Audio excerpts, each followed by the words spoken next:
जय हिंद दोस्तों, जय हिंद बच्चों। पिछले वीडियो क्लास में हमने क्रमबद्ध उपागम और प्रादेशिक उपागम का अध्ययन किया और प्रादेशिक उपागम की शाखाओं पर बात की। आज हम पढ़ेंगे क्रमबद्ध उपागम के आधार पर भूगोल की प्रमुख शाखाओं पर। उससे पहले एक कविता आपको सुनाना चाहूँगा, आज के इस टॉपिक से संबंधित है। तथ्यों के स्थानिक वितरण को समझाता है भूगोल, इसकी दो प्रमुख शाखाएं हैं भौतिक और मानव भूगोल।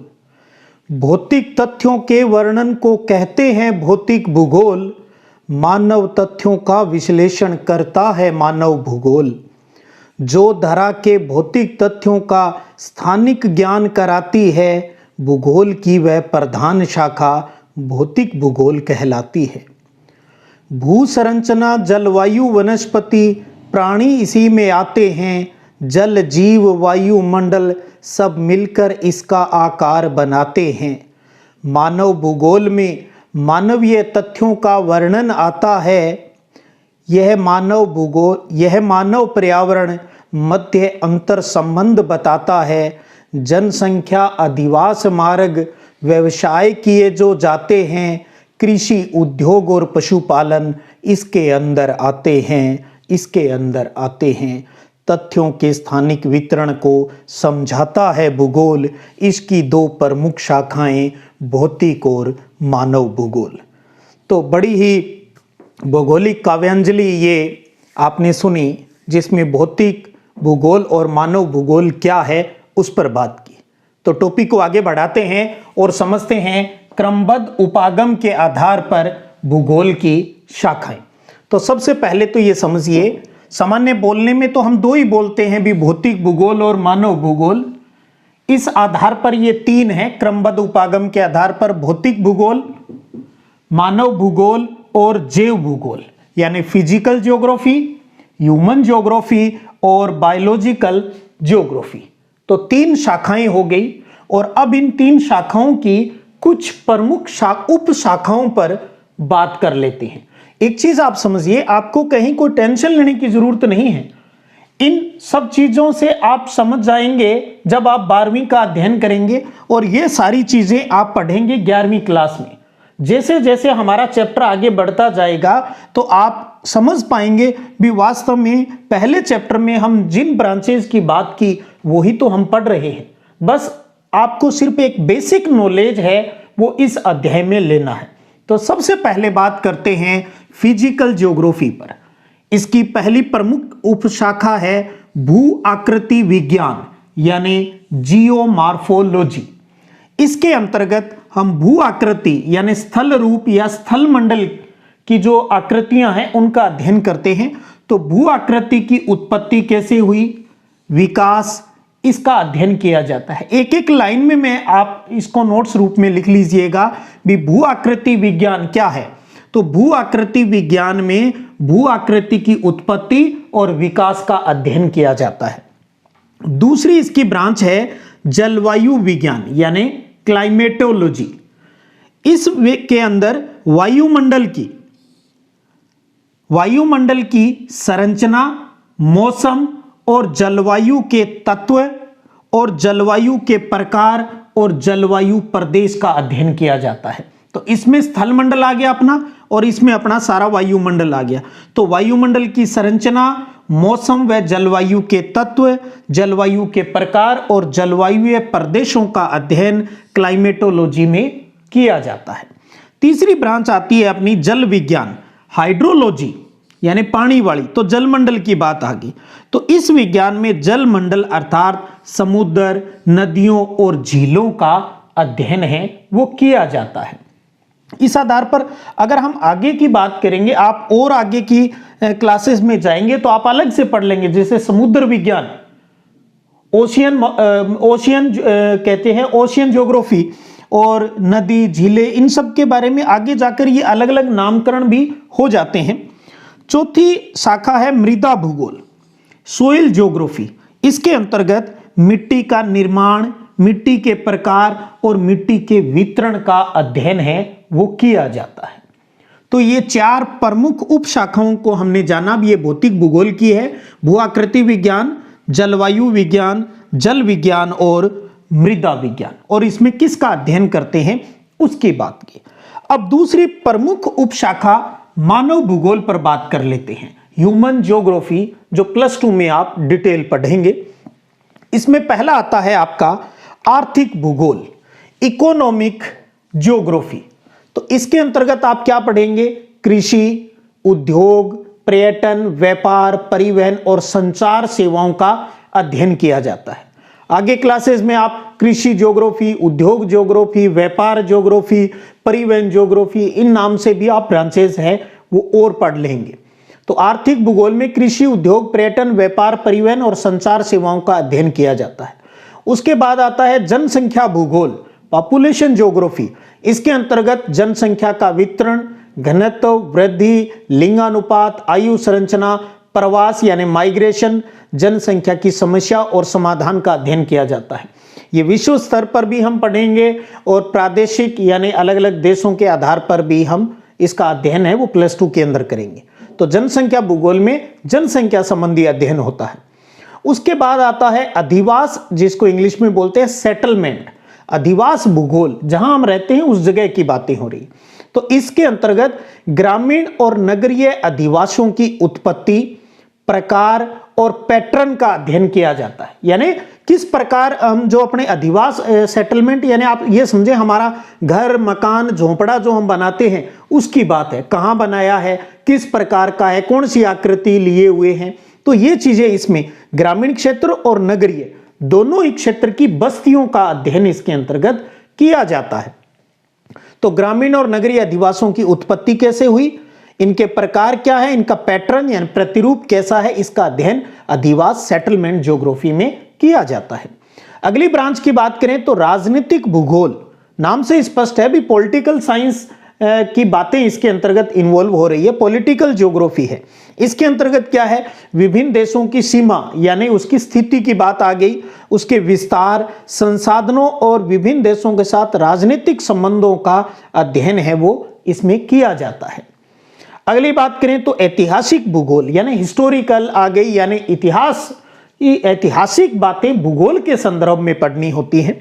तो ऐतिहासिक भूगोल में किसी क्षेत्र के वर्तमान स्वरूप में आने से पूर्व के विकास क्रम का, आज जो भी देश, राज्य, जिला, गांव जिस स्थिति में है, पूर्व में वो किस स्थिति में था, उसमें किस प्रकार से समय के साथ साथ भौगोलिक परिवर्तन आए, उन चीजों का अध्ययन है वो क्रमबद्ध तरीके से इसमें किया जाता है। तो ये है अपनी ऐतिहासिक भूगोल। इसी प्रकार और भी ब्रांचेस बन जाती है जिसमें हम सामाजिक भूगोल की बात करते हैं, सांस्कृतिक भूगोल की बात करते हैं, जिसमें हम विभिन्न प्रजातियों का अध्ययन है वो किया जाता है उसके अंतर्गत। तो ऐसी ये जो मुख्य ब्रांचें हैं वो मानव भूगोल से संबंधित है, जिसमें हमने आर्थिक भूगोल, जनसंख्या भूगोल, अधिवास भूगोल, राजनीतिक भूगोल, ऐतिहासिक भूगोल को जाना है भी इसमें किस चीज का अध्ययन होता है। अब बात आती है क्रमबद्ध उपागम के आधार पर भूगोल की तीसरी प्रमुख शाखा जैव भूगोल, बायोलॉजिकल ज्योग्राफी पर बात कर रहे हैं। आप ये समझिए, ये जो जैव भूगोल है ये दोनों भूगोल के सहयोग से इसका जन्म हुआ है। दोनों मतलब भौतिक भूगोल और मानव भूगोल, इन दोनों भूगोल के सहयोग से ही इस भूगोल का यानी जैव भूगोल का जन्म हुआ है। सहयोग, इसको कहते हैं हम अंतरापृष्ठ या इंटरफेस। तो आपसे प्रश्न बन सकता है 1 नंबर का, जैव भूगोल का इंटरफेस। तो भौतिक भूगोल और मानव भूगोल के इंटरफेस से, अंतरापृष्ठ से किस भूगोल का जन्म हुआ, जैव भूगोल का जन्म हुआ। इंटरफेस शब्द एक तरीके से वो शब्द है जिसके अंतर्गत हम ये कहते हैं भी इसके अंतर्गत किन किन विषयों के आंकड़ों का जो सहयोग है वो लिया जाता है, किन विषयों की सूचनाएं इसमें ली जाती है। तो इसमें भौतिक भूगोल और मानव भूगोल के आंकड़े और सूचनाओं का इस्तेमाल किया जाता है। तो इसलिए हम कहते हैं भी भौतिक भूगोल और मानव भूगोल का इंटरफेस है वो है जैव भूगोल। और जैव भूगोल की प्रमुख शाखाएं हैं 4, जंतु भूगोल या प्राणी भूगोल, जिसके अंतर्गत हम पशुओं का उनके निवास स्थान यानी जंतुओं का उनके निवास स्थान के अंदर उसका क्षेत्रीय अध्ययन हम करते हैं। वनस्पति भूगोल की बात करें तो वनस्पति भूगोल में हम पेड़ पौधों का अध्ययन करते हैं, यानी प्राकृतिक वनस्पति का उसके निवास क्षेत्र में अध्ययन किया जाता है, भी वो वहां किसी क्षेत्र में कौन सी है और क्यों है वहां पर इन चीजों का।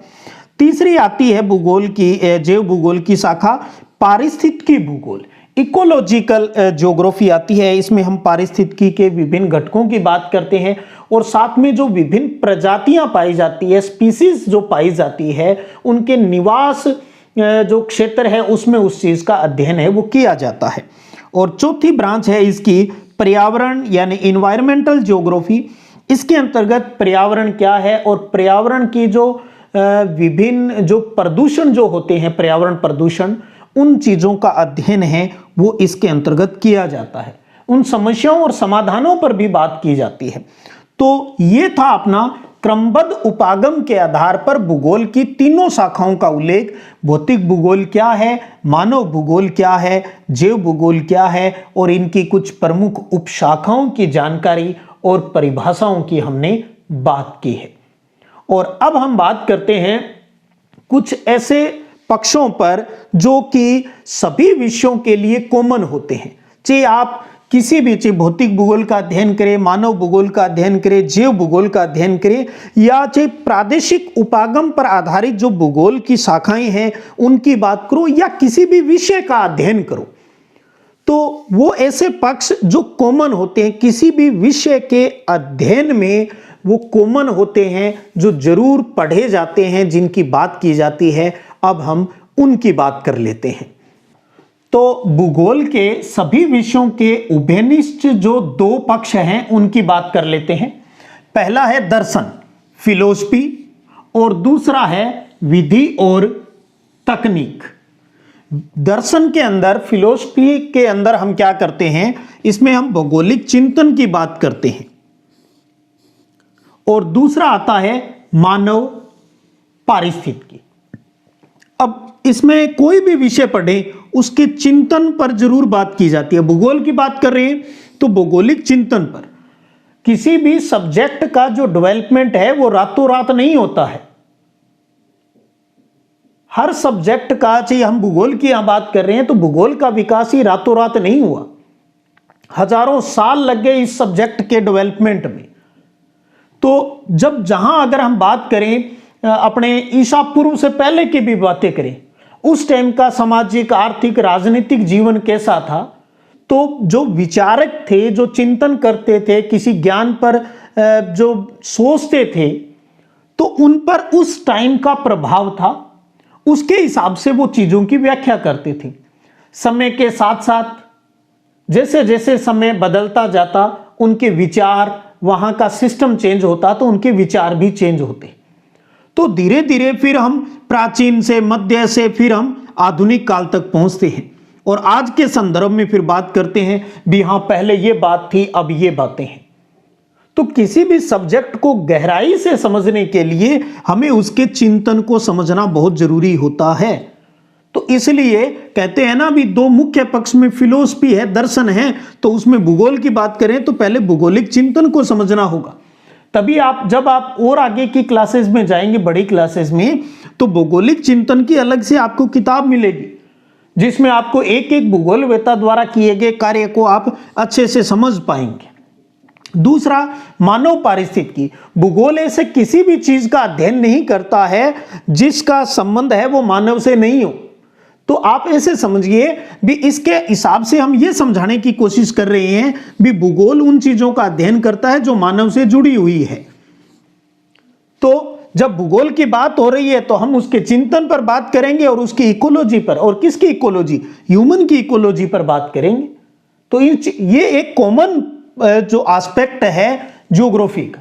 दूसरा आता है विधि और तकनीक। मुख्यतः हम इसको भूगोल के जो प्रैक्टिकल जो वर्क होता है, प्रायोगिक कार्य है, उसके अंदर इसको समझेंगे जब हम इसके प्रैक्टिकल पर बात करेंगे। तो इसमें क्या चीजें आती है, इसमें आती है मानचित्र कला। कभी ऐसा टाइम था हम हाथ से बने हुए मानचित्र का इस्तेमाल करते थे, और आज हम कंप्यूटर द्वारा निर्मित जो नए नए जो डिजाइनिंग आ रही है, नया नया जो सिस्टम आ रहा है मैपिंग का, उसका इस्तेमाल कर रहे हैं। मात्रात्मक तकनीक, किसी चीज को नापने की विभिन्न परिमाणात्मक तकनीकों का, टेक्निक का हम इस्तेमाल करते हैं। हम क्षेत्रीय सर्वेक्षण विधि का इस्तेमाल करते हैं, +2 में तो ये आपके सिलेबस में भी है।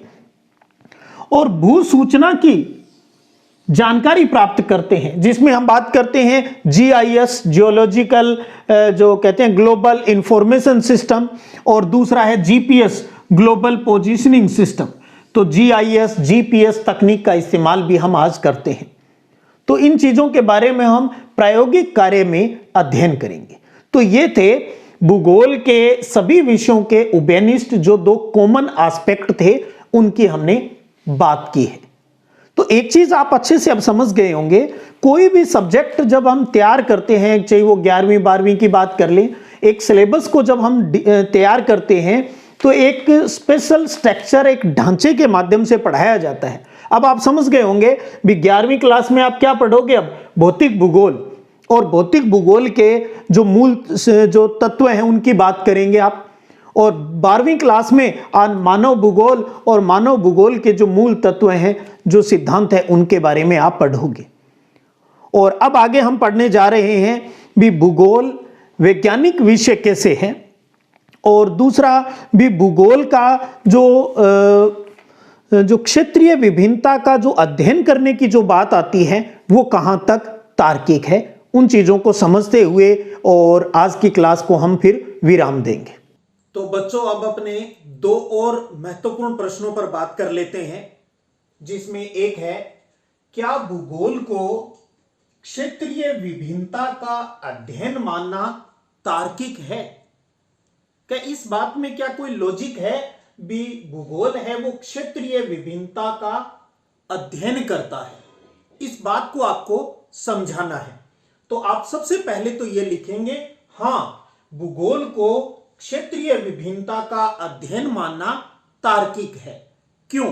तो उसकी बात आप इस प्रकार से लिख सकते हो भी, अब हम इसमें क्या लिखना है, जो बात हम पहले समझ चुके हैं उसी को हम उत्तर के रूप में कैसे लिखना है। हमें क्या पता है भी भूगोल क्या करता है, वो बात इसके अंदर लिखनी है। तो देखिए, भूगोल में उन सभी तत्वों का अध्ययन किया जाता है जो क्षेत्रीय रूप में भिन्न होते हैं। तो यानी किसी क्षेत्र विशेष में जो भी विभिन्नता होती है उसका अध्ययन है वो भूगोल करता है। दूसरी बात, क्या भूगोल में उन कारकों का भी अध्ययन किया जाता है जो कि विभिन्नताओं को जन्म देते हैं। यानी कहने की बात यह है भी, ये सिर्फ भूगोल धरातल की विभिन्नताओं का अध्ययन ही नहीं करता, बल्कि उन कारकों का यानी कारणों का भी अध्ययन करता है जिसके कारण विभिन्नताओं का जन्म होता है। अर्थात कार्य और कारण, यानी होने के कारण भी कोई काम हो रहा है तो उसके कारण का भी हमें जानकारी है, वो भूगोल उपलब्ध करवाता है। तो ये 2 वो महत्वपूर्ण बात है जिसकी वजह से हम कह सकते हैं भी भूगोल को क्षेत्रीय विभिन्नता का अध्ययन मानना तार्किक है, लॉजिकल है, यानी सही है। एक एग्जाम्पल भी हम दे सकते हैं, उदाहरण ले लेते हैं कोई भी, जैसे खेती का उदाहरण ले लेते हैं।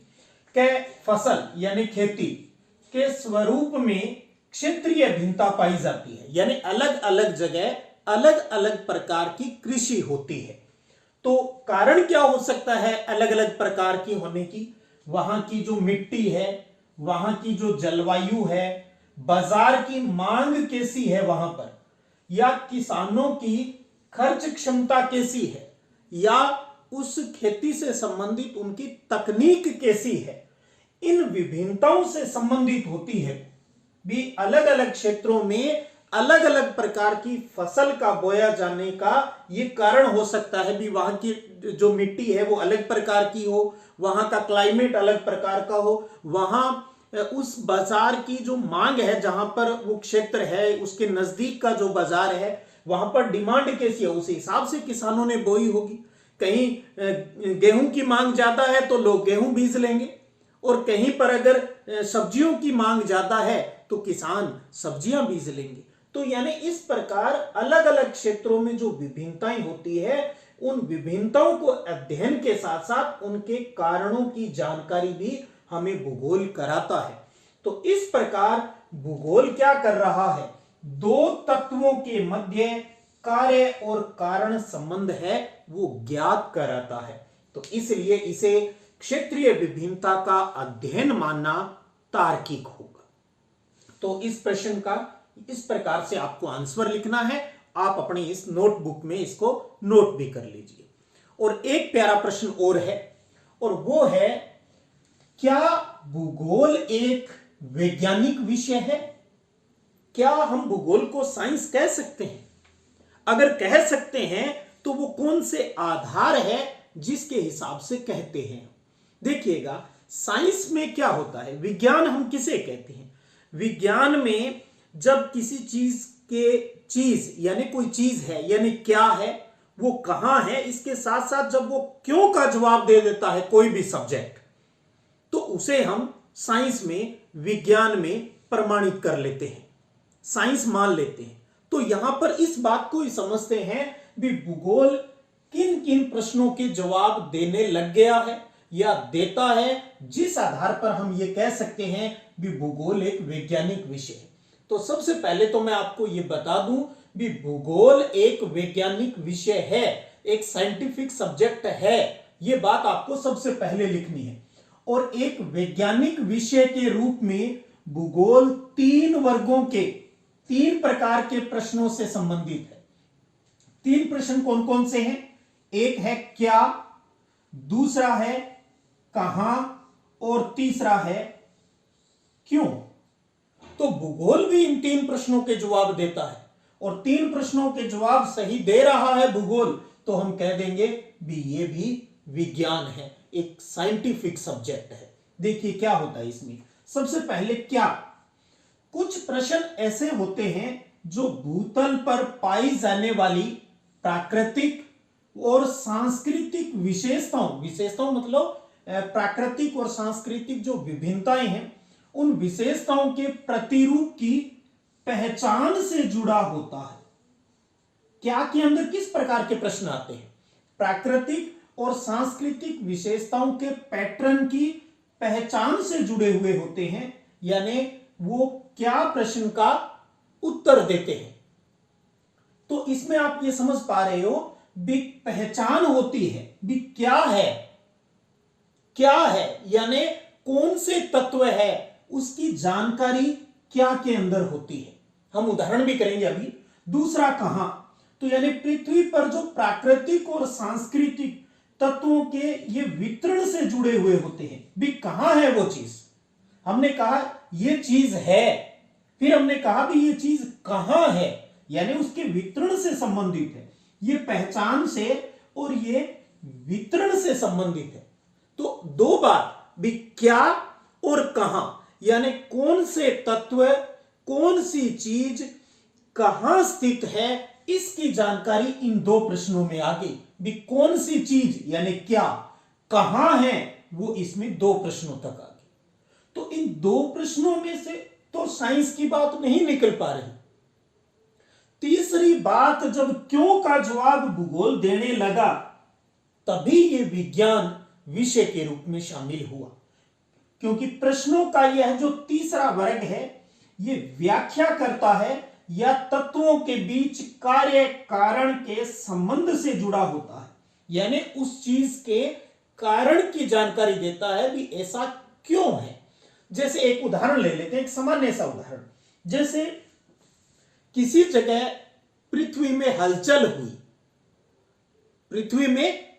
हुई, तो हम क्या कहेंगे भी ये क्या है, ये क्या है। हमें पता है पृथ्वी में जो हलचल हुई, हमने उसको कह दिया भाई ये भूकंप है। पृथ्वी में हलचल हुई, क्या ये क्या है, तो पहचान करवा दी भी हलचल होना भाई वो एक भूकंप है। फिर हमारे दिमाग में आया अरे ये कहां आते हैं, हमने कह दिया फला फला जगह आते हैं। क्या किस विश्व में सबसे ज्यादा कहां आते हैं, तो एक ही नाम आता है सबसे पहले, कह दिया क्या जापान में आते हैं। अच्छा भूकंप जापान में ज्यादा आते हैं। फिर अगला दिमाग में, अरे क्यों आते हैं, क्यों, किस कारण से आते हैं, यानी क्यों का बात आते ही ये भूगोल है। जब जैसे ही क्यों का जवाब देने लगा और ये साइंस में मान लिया गया भी, ये क्या है, क्या पृथ्वी पर हलचल क्या है, हलचल हुई क्या है, क्या भूकंप है, कहां आते हैं, क्या जापान में अधिक आते हैं, क्या क्यों आते हैं। वही है भी, पृथ्वी है वो प्लेटों से मिलकर बनी हुई होती है। आगे जाकर हम पृथ्वी की संरचना पढ़ेंगे तो वहां क्लियर होगी। और जब प्लेटें एक दूसरे के नीचे खिसकती है तो क्या उस वजह से आते हैं वहां पर। इसी प्रकार ज्वालामुखी क्या है, ज्वालामुखी कहां आती है, ज्वालामुखी क्यों आती है। तो भूगोल भी विज्ञान की तरह क्यों का जवाब देने लगा है और जवाब देता है। क्या कार्य और कारण की जानकारी इनके बीच संबंध स्थापित करता है। तो इस आधार पर हम कह सकते हैं कि भूगोल एक वैज्ञानिक विषय है। तो आपको क्या, कहां और क्यों के ये बातें इस प्रश्न के उत्तर में आपको लिखनी है। अगर प्रश्न रूप में परीक्षा में आपके आता है क्या भूगोल एक वैज्ञानिक विषय है, तो हां, भूगोल एक वैज्ञानिक विषय है, क्योंकि ये तीनों प्रश्नों के जवाब देता है, उनसे संबंधित है। क्या का जवाब देता है जो पहचान से संबंधित है, कहां का जवाब देता है जो कि वितरण से संबंधित है, और क्यों का जवाब देता है क्योंकि ये कार्य और कारण यानी उस चीज के होने के कारण की जानकारी हमें उपलब्ध करवाता है। तो बहुत ही प्यारे प्रश्न है, आप इनको अपनी नोटबुक में नोट कर लीजिएगा।